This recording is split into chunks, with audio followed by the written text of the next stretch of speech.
A hungry stray dog used to sit every day outside a small shop. His eyes were full of hunger, but people ignored him. Some chased him away, others didn't even look at him. One day a young boy stopped.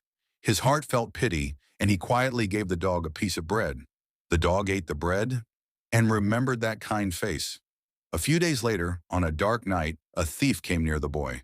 Before the boy could react, the same dog started barking loudly. The dog chased the thief away and saved the boy. That day, the boy learned, kindness never goes to waste. If you like our stories, please like and subscribe to our channel.